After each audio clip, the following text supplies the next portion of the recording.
This is Crave Kitchen Shorts. I'm Dan Wu, and today we're here at Four Hills Farm with Jim Mansfield.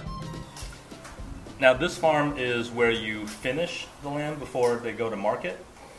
Well, lambs are weaned when they're 2 or 3 months old and they're 40 pounds, let's say. Market weight for us is 100 to 120 pounds. So they have to gain another 60 pounds at least. So why do you finish in the way that you do, and how does it impact the flavor and the quality of the lamb? Because our lambs are raised on pasture, they get plenty of fresh air and sunshine. We do give them a little bit of grain while they're on pasture, and that helps them have a degree of marbling that you want. So it's tender, it's juicy, and it's got good flavor.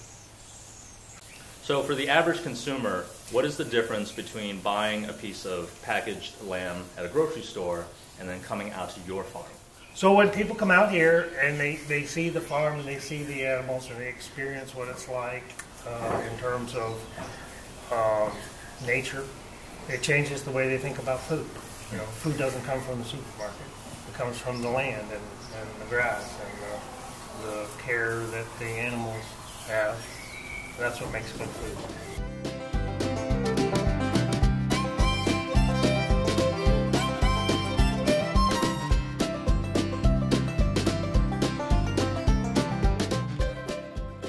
All right, so we're here in Jim's kitchen, which is sometimes where you're going to end up if you buy from Jim.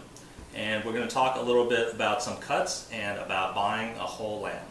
So Jim, do you think people are afraid of buying a whole animal? Yeah, I think they are, Dan. Unless you've done it before, it can be intimidating. They think, oh, I'm going to have too much meat. It won't fit in the freezer. I don't know what cuts I'm going to get. I don't know how I'm going to cook all the different parts.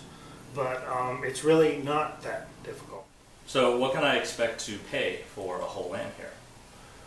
Well, Dan, you'd pay approximately $350 for a whole lamb, and you would receive about 40 pounds of meat.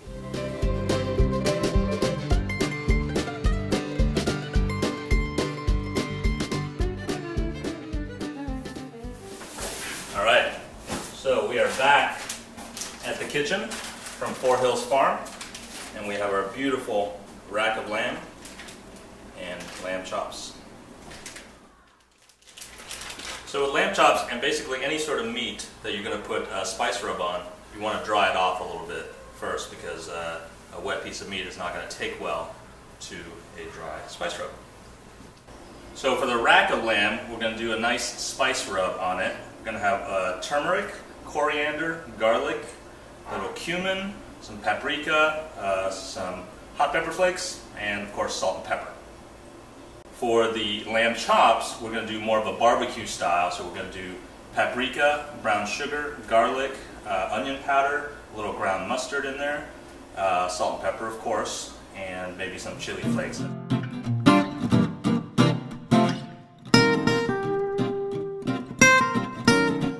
All these recipes and more will be at cravelexington.com.